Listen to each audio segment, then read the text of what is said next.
আসসালামু আলাইকুম, welcome to 5 minute medical channel. আজকে আমরা অ্যাড্রেনাল গ্ল্যান্ড সম্পর্কে জানব। আমরা জানি যে অ্যাড্রেনাল গ্ল্যান্ডের আরেক নাম হলো সুপ্রারেনাল গ্ল্যান্ড। অ্যাড্রেনাল মানে অ্যাডজেসেন্ট টু দ্য রেনাল, মানে কিডনির ঠিক কাছে থাকে, তাই অ্যাড্রেনাল নাম হয়েছে। এবং কিডনির উপরে থাকে বলে একে অনেক সময় সুপ্রারেনাল গ্ল্যান্ডও বলা হয়, একই জিনিস মিন করে আর কি। এটা একটা ইম্পর্টেন্ট এন্ডোক্রাইন গ্ল্যান্ড। এই গ্ল্যান্ড সম্পর্কে আজকে আমরা 5 মিনিট মেডিকেলের পক্ষ থেকে জানবো। আমি doctor Saeed Sujan adrenal gland সম্পর্কে শুরু করছি। যারা এই চ্যানেলে নতুন তারা অবশ্যই চ্যানেলটিকে সাবস্ক্রাইব করবেন এবং বেল আইকনটিতে ক্লিক করে রাখবেন পরবর্তী ভিডিও নোটিফিকেশন পাওয়ার জন্য। এখানে জেনারেল অ্যানাটমি দেওয়া আছে অ্যাড্রেনাল গ্ল্যান্ডের। আমরা জানি যে এটা ইম্পর্টেন্ট এন্ডোক্রাইন গ্ল্যান্ড, যেটা পোস্টেরিয়র অ্যাবডোমিনাল ওয়ালে, মানে এটা একটা রেট্রোপেরিটোনিয়াল অর্গান, এটা খুব ইম্পর্টেন্ট, মনে রাখতে হবে। এবং এই গ্ল্যান্ডটার মেজারমেন্টটা হলো 15 to 30 into 10 মিলিমিটার এবং ওয়েট হলো 4 থেকে 5 গ্রাম, খুবই কম অ্যাডাল্টের জন্য। রাইট সাইডের অ্যাড্রেনাল গ্ল্যান্ড এটা দেখতে অনেকটা পিরামিডাল শেপ থাকে এবং লেফট সাইড এটা সেমিনুলার বা সেমিলুনার অথবা অর্ধচন্দ্রাকৃতির থাকে আর কি। এবং অ্যাড্রেনাল গ্ল্যান্ডটা আসলে চারিদিকে ফ্যাট দিয়ে কভার করা থাকে এবং কিডনির যে চারিদিকে কভারিং থাকে ফাঁসা জেরোটাটা আপার পোলে ফিউজ হয়ে আবার সে অ্যাড্রেনাল গ্ল্যান্ডকেও কভার করে রাখে এবং মাঝখানে একটা সেপ্টামের মতো থাকে আর কি। অ্যাড্রেনাল গ্ল্যান্ডের যদি স্ট্রাকচার দেখি তাহলে এটার আউটার কর্টেক্স থাকে। আউটার কর্টেক্সটা হলো মেসোডার্মাল অরিজিন এবং ইনার মেডালা থাকে। ইনার মেডালাটা হলো এটা এক্টোডার্মাল নিউরাল ক্রেস্ট অরিজিনার।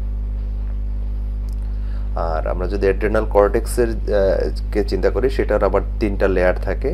এটা মনে রাখার একটা সূত্র আছে যে GFR, এটা দিয়ে আমরা মনে রাখতাম, মানে জোনা গ্লোমেরুলোসা, এটাই সবার আউটসাইডে থাকে। এখানে কলামনার টাইপের কিছু সেল থাকে এবং মাঝখানে স্পেরিক্যাল নিউক্লিয়া থাকে এবং এরা হলো মিনারেলোকর্টিকয়েড রিলিজ করে। মিনারেলোকর্টিকয়েডের মধ্যে সবচেয়ে ইম্পর্টেন্ট হরমোন হলো অ্যালডোস্টেরন। দেন সেকেন্ড বা ঠিক মাঝখানের লেয়ারটা হলো জোনা ফ্যাসিকুলাটা। এখানে কিছু ভার্টিক্যাল রো অফ কিছু সেল থাকে, মাঝখানে কিছু ছোট ছোট ভ্যাকিউল থাকে সাইটোপ্লাজমে এবং তারা রিলিজ করে হলো গ্লুকোকর্টিকয়েডস। গ্লুকোকর্টিকয়েডসের মধ্যে সবচেয়ে ইম্পর্টেন্ট হরমোন হলো কর্টিসন এরা। আর সবচেয়ে ইনার যে লেয়ারটা সেটা হলো জোনা রেটিকুলারিস। এখানে হলো মেইন রেটিকুলার ফাইবারের মতো অ্যানাস্টোমোসিং নেটওয়ার্ক থাকে এবং এইসব সেলগুলো মেইনলি রিলিজ করে হলো আমাদের রিপ্রোডাক্টিভ হরমোন, যেমন অ্যান্ড্রোজেনিক বা ইস্ট্রোজেনিক হরমোনগুলো। এটা হলো কর্টেক্সে। আর যে ইনার যে মেডালা থাকে, মেডালার মধ্যে কিছু ক্রোমাফিন সেল থাকে, এরা স্মল গ্রুপে সাজানো থাকে এবং চারিদিকে ক্যাপিলারি থাকে, অনেকটা লাংয়ের অ্যালভিউলির মতো। এরা হলো মেইনলি রিলিজ করে কিছু বলা চলে নিউরো এন্ডোক্রাইনের কিছু হরমোন আছে, যেমন অ্যাড্রেনালিন, নরঅ্যাড্রেনালিন, এরা এই ইনার মেডুলা থেকে রিলিজ হয়। এখানে হিস্টোলজিটা দেওয়া আছে, আমরা যেটা বললাম যে এটা হলো মেডুলা, এটা হলো কর্টেক্স। এই কর্টেক্সের এই পোর্শনটাকে আমরা যদি আবার একটু জুম করি তাহলে আমরা এরকম পাবো গ্লোমেরুলোসা, ফ্যাসিকুলাটা অ্যান্ড রেটিকুলারিস। আমরা যদি অ্যাড্রেনাল গ্ল্যান্ডের আর্টারি সাপ্লাইয়ের কথা চিন্তা করি, এটা হলো মেইনলি 3টা আর্টারি থেকে সাপ্লাই পায় এবং 3টা একটু ডিফারেন্ট থেকে সাইড থেকে, এগুলো একটু আলাদা করে মনে রাখতে হবে। সুপিরিয়র সুপ্রারেনাল যে আর্টারি সেটা হলো ইনফিরিয়র ফ্রেনিক আর্টারি থেকে আসে। ফ্রেনিক নামটা আসছে মেইনলি ডায়াফ্রাম থেকে, ডায়াফ্রামের ঠিক নিচে থেকে আসে। আর মিডল যে সুপ্রারেনাল আর্টারি আছে সেটা হলো মেইন অ্যাবডোমিনাল অ্যাওর্টার একটা ব্রাঞ্চ। আর ইনফিরিয়র সুপ্রারেনাল যে আর্টারি আছে সেটা হলো রেনাল আর্টারি থেকে আসে। সো এই 3টা সোর্স একটু মনে রাখতে হবে। ভেনাস ড্রেনেজটা রাইট সাইডে সরাসরি ইনফিরিয়র ভেনা কাভাতে হয়, কিন্তু লেফট সাইডে যে ভেনাস ড্রেনেজটা সেটা কিন্তু লেফট রেনাল ভেইন হয়ে পরবর্তীতে এটা আসলে কমিউনিকেটস করে azygos vein, left intercostal internal mammary এবং ভার্টিব্রাল ভেইনের মাধ্যমে এটা আলটিমেটলি ইনফিরিয়র ভেনা কাভাতেই ড্রেন করে। এখানে ইম্পর্টেন্ট একটা কথা বলা আছে যে ভেনাস ড্রেনেজের এই ডিসিমিলারিটির জন্য যদি এখানে কোনো টিউমার বা ক্যান্সার হয়, সেটা যখন মেটাস্টেসিস হয় লেফট সাইড এবং রাইট সাইডে কিন্তু মেটাস্টেসিসটা ডিফারেন্ট হয় আর কি, যদি এটা হেমাটোজেনাস মেটাস্টেসিস হয়। লিম্ফেটিক ড্রেনেজগুলো মেইনলি ল্যাটারাল অ্যাওর্টিক লিম্ফ নোডে ড্রেন করে বোথ অ্যাড্রেনাল গ্ল্যান্ডের লিম্ফেটিক্সগুলো। এবং নার্ভ সাপ্লাইটা খুব ইম্পর্টেন্ট। অ্যাড্রেনাল যে মেডুলা আছে সেটার মধ্যে mainly myelinated preganglionic sympathetic fibre থাকে। এই প্রিগ্যাংলিওনিক সিম্প্যাথেটিক ফাইবারগুলো মেইনলি হলো homologous to the post ganglionic sympathetic neuron করে এবং এরা মেইন নিউরোট্রান্সমিটারের মতো যে হরমোনগুলো রিলিজ করে, মেইনলি ক্যাটেকোলামাইনগুলো, অ্যাড্রেনালিন, নরঅ্যাড্রেনালিন, ডোপামিন, এগুলো রিলিজ করে। অ্যাড্রিনাল গ্ল্যান্ডের যদি আমরা ফিজিওলজি চিন্তা করি, প্রায় 50 ধরনের স্টেরয়েড কম্পাউন্ড আইসোলেট করা হয়েছে অ্যাড্রিনাল কর্টেক্স থেকে। যদি আমরা একে 3টা গ্রুপে ভাগ করেছি অলরেডি আমরা 3টা লেয়ারে, তার মধ্যে সবচেয়ে আউটার লেয়ার যে মিনারেলোকর্টিকয়েডস রিলিজ করে, সেটার মেইন কাজ হলো আমাদের বডিতে সল্ট অ্যান্ড ওয়াটারকে রিটেইন করা। আর সল্টের মধ্যে মেইনলি সে সোডিয়ামকে রিটেইন করে এবং পটাশিয়ামকে এক্সক্রেট করে দেয়।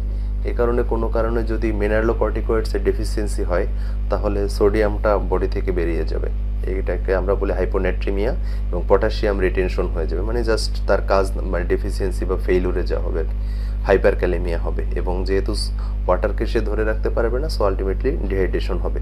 আর যদি এটা এক্সেস কাজ করে, so salt and water excessive পরিমাণ রিটেনশন হবে, যার ফলে হাইপারটেনশন, ইডিমা, কার্ডিয়াক ডায়ালিটেশন, তারপরে হাইপোক্যালেমিয়া, এইসব ফিচারগুলো হবে। আর এটা খুব ইম্পর্টেন্ট হলো যে আমাদের বডির জন্য সল্ট রেগুলেশনের জন্য সবচেয়ে ইম্পর্টেন্ট এই অ্যালডোস্টেরন। আর অ্যালডোস্টেরনটা খুব ইম্পর্টেন্ট যে এটা আসলে মেইনলি কারো কোনো কন্ট্রোলে নাই, আমাদের বডির যে অসমোলারিটি দ্বারাই এটার সেক্রেশনটা কন্ট্রোল হয়। সেকেন্ড যে লেয়ারটা, সেটা হলো আমরা জানি যে জোনা ফ্যাসিকুলাটা, যেখান থেকে গ্লুকোকর্টিকয়েডস রিলিজ হয়, সেটা হলো আমাদের বডির প্রোটিন অ্যান্ড কার্বোহাইড্রেট মেটাবলিজমের ক্ষেত্রে মেইন রোল প্লে করে। তার মানে আমাদের বডির যে গ্লুকোনিওজেনেসিস যে রিয়াকশন হয়, এরা মানে আমাদের বডির গ্লুকোজ লেভেলকে বাড়ায়। এটা গ্লুকোকর্টিকয়েডসের, এটা মনে রাখতে হবে। আমরা এদেরকে গ্লুকোকর্টিকয়েডসগুলোকে আমরা কর্টিসল বা কর্টিসন, ওভারঅল হাইড্রোকর্টিসন নামে আমরা চিনি। সো আলটিমেটলি এরা আমাদের বডির ক্ষেত্রে যে ইফেক্টটা দেবে, আলটিমেটলি তারা বডি গ্লুকোজ লেভেলকে ইনক্রিজ করবে। এখানে একটা থেরাপিউটিক ইউজ দেওয়া আছে গ্লুকোকর্টিকয়েডসগুলো, যেমন যদি কোনো কারণে বাইল্যাটারাল অ্যাড্রেনালেক্টমি হয় হাইড্রোকর্টিসনগুলো, তখন এটার সাপ্লিমেন্টেশন বা রিপ্লেসমেন্ট থেরাপি হিসেবে দেওয়া হয়।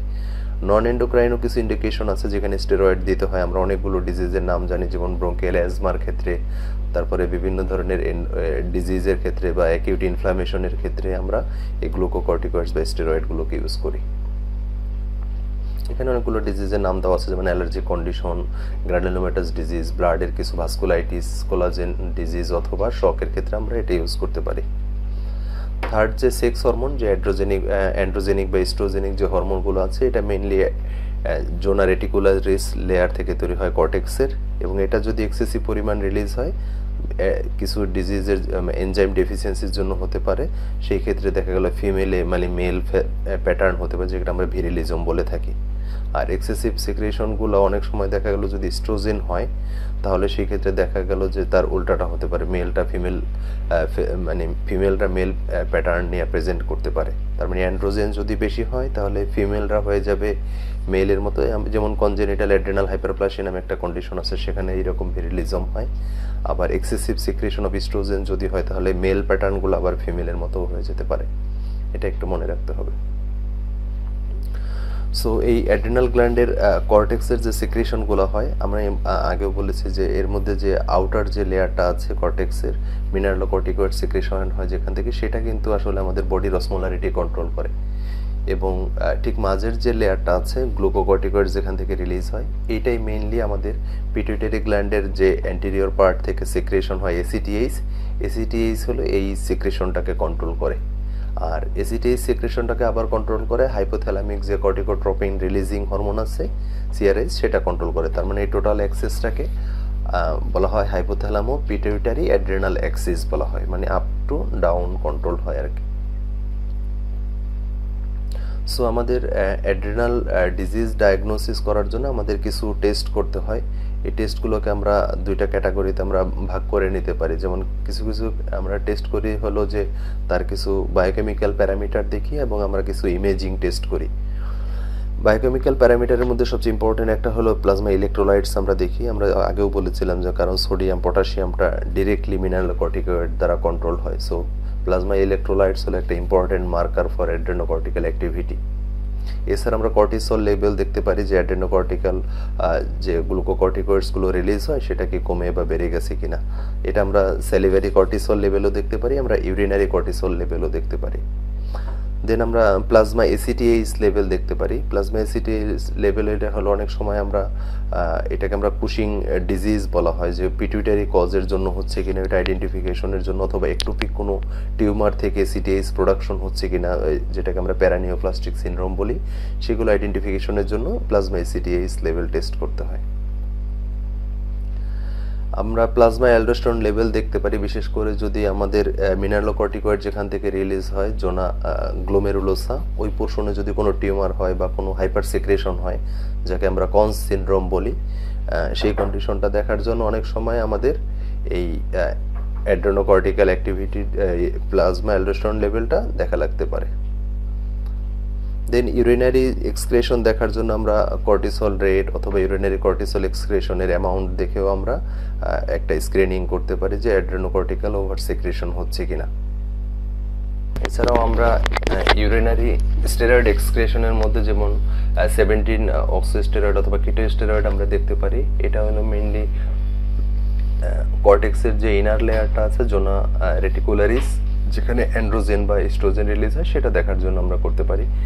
ডেক্সামিথাসোন সাপ্রেশন টেস্ট করতে পারি। এটা হলো মেইনলি আমরা কুশিং সিনড্রোমের জন্য করি, যে এটা ডেক্সামিথাসোন পেশেন্টকে অ্যাডমিনিস্ট্রেশন করা হয়, পরবর্তীতে আমরা সেকেন্ড ডেতে আবার আমরা স্যাম্পল নিয়ে দেখি যে আসলে এটার ইউরিনারি এক্সক্রেশন কেমন হয়েছে। এই এক্সক্রেশনটা দেখে এটা মেইনলি হলো একটা কুশিং সিনড্রোম আছে কি নাই সেটা ডিটেক্ট করার জন্য ডেক্সামিথাসোন সাপ্রেশন টেস্ট করে। মেটাইরাপন এটা হলো একটা মানে আসলে কর্টিকো মানে অ্যাড্রেনোকর্টিক্যাল সেক্রেশনের ইনহিবিট করার জন্য একটা ড্রাগ। এটা দিয়েও অনেক সময় কুশিং সিনড্রোম ডায়াগনোসিস করা যায়। দেন আমরা কিছু ইমেজিং টেস্ট করি, এর মধ্যে আমরা এক্সরে করতে পারি। এক্সরে হলো আসলে মেইনলি যদি কোনো ক্যালসিফিকেশন থাকে মেইনলি সেটা দেখার জন্যই। আর আমরা যদি আমরা এটা পিটুইটারি গ্ল্যান্ডের জন্য করি তাহলে আমাদের ওই পিটুইটারি যে ফোসা আছে ফোসাটা এনলার্জ কিনা, এটা পিটুইটারি অ্যাডেনোমা মানে আমরা কুশিং ডিজিজ সাসপেক্ট করলে আমরা স্কালের এক্সরে করতে পারি। দেন হাই রেজলিউশন আলট্রাসোনোগ্রাফি করা যেতে পারে, সেটা হলো 2 সেন্টিমিটার বা তার লার্জার যদি কোনো অ্যাড্রেনাল কোনো টিউমার থাকে সেটা ডিটেক্ট করতে পারে। যে সিটি স্ক্যান এটা খুবই ইম্পর্টেন্ট ইনভেস্টিগেশন। সিটি স্ক্যান দিয়ে মানে অ্যাবাউট 90% অর মোর ডিটেকশন করা যায় অ্যাড্রেনাল কোনো টিউমার অথবা আদার কোনো প্যাথোলজি। এই ক্ষেত্রে যদি কোনো বিনাইন বা ম্যালিগন্যান্ট টিউমারও আইডেন্টিফাই করা যায় তার হাউন্সফিল্ড ইউনিট দেখে অথবা তার ওয়াশ আউট পার্সেন্টেজ দিয়ে, তা সিটি স্ক্যান দিয়েও খুব মানে প্রিসাইসলি ডায়াগনোসিস করা যায়। এছাড়াও সিনটিয়াগ্রাফি টেস্ট আছে, সিনটিয়াগ্রাফি টেস্ট করে যেমন NP59 এটা সিটি স্ক্যানের পাশাপাশি তার ফাংশনাল স্ট্যাটাস দেখার জন্য সিনটিয়াগ্রাফি করা যেতে পারে। এবং এমআরআই করা যেতে পারে হলো মেইনলি অ্যাড্রেনাল অ্যানাটমি এবং কোনো স্মলার লেশন মানে সফট টিস্যু কোনো লেশন আইডেন্টিফিকেশনের জন্য এমআরআই করা যেতে পারে। আমরা যদি অ্যাড্রেনাল গ্ল্যান্ডের ডিজিজগুলোকে চিন্তা করি তাহলে এটা আমরা অ্যাড্রেনোকর্টিক্যাল ফাংশনের মধ্যে যেটা হাইপোসেক্রেশন কিছু হতে পারে, হাইপার সেক্রেশন হতে পারে কিছু। হাইপোসেক্রেশনের মধ্যে কিছু অ্যাকিউট হতে পারে, কিছু ক্রনিক হতে পারে। অ্যাকিউট হয় অনেক সময় অ্যাড্রেনাল অ্যাপোপ্লেক্সি বলা হয়, নিউবর্নের ক্ষেত্রে হতে পারে। ওয়াটার হাউস ফ্রেডরিকসন সিনড্রোম এটা হলো মেনিঙ্গোকক্কাল ইনফেকশন, সিভিয়ার ইনফেকশন যদি হয় তাহলে অ্যাড্রেনোকর্টিক্যাল ফেলিয়ার হয়। মেইনলি এক্ষেত্রে অ্যাড্রেনাল কর্টেক্স এক্সেসিভ ব্লিডিং হয় যার ফলে কর্টেক্সটা ঠিকমতো ফাংশনিং থাকে না, অ্যাকিউট কন্ডিশন। এবং বাইল্যাটারাল অ্যাড্রেনালেক্টমি যদি করতে হয় কোনো টিউমার বা ক্যান্সারের জন্য, এগুলো হলো অ্যাকিউট ক্রাইসিস। আর ক্রনিক হলো যেখানে ভেরি স্লোলি অথবা অটোইমিউনো কন্ডিশনে আস্তে আস্তে অ্যাড্রেনাল কর্টেক্সটা ফেল করে এবং তার ফাংশন লস করে। সো এইগুলো হলো acute and chronic hyposecretion. Hyper secretion হতে পারে এরকম কিছু কন্ডিশন আছে, যেমন ইনফ্যান্টাইল কিছু ডিজিজ কন্ডিশন বা আদার কোনো স্টিমুলাসের জন্য হতে পারে, প্রি পিউবার্টাল পোস্ট পিউবার্টাল হতে পারে, যার মধ্যে কুশিং সিনড্রোম খুব ইম্পর্টেন্ট। পোস্ট মেনোপজাল হতে পারে, প্রাইমারি অ্যালডোস্টেরনিজম হতে পারে যাকে আমরা কনস সিনড্রোম বলি, এক্ষেত্রে হাইপার সেক্রেশন হয়। অ্যাড্রেনাল মেডুলার মধ্যে কিছু ডিজিজ হতে পারে, এটার মধ্যে কমন নিওপ্লাজম হতে পারে, যেমন তার মধ্যে গ্যাংলিও নিউরোমা, নিউরোব্লাস্টোমা এবং ক্রোমাফিন সেলের যদি কোনো টিউমার হয় সেটাকে আমরা ফিওক্রোমোসাইটোমা বলি। এখানে একটা বিষয় মনে রাখতে হবে যে অ্যাড্রেনাল মেডুলাতে যদি কোনো ক্রোমাফিন সেলের টিউমার হয় তাকে আমরা ফিওক্রোমোসাইটোমা বলি, আর এটা যদি আউটসাইড অফ অ্যাড্রেনাল মেডুলা হয় তাকে আমরা প্যারাগ্যাংলিওমা বলি। এখানে ফিওক্রোমোসাইটোমাটা হতে পারে বিনাইন, হতে পারে ম্যালিগন্যান্ট।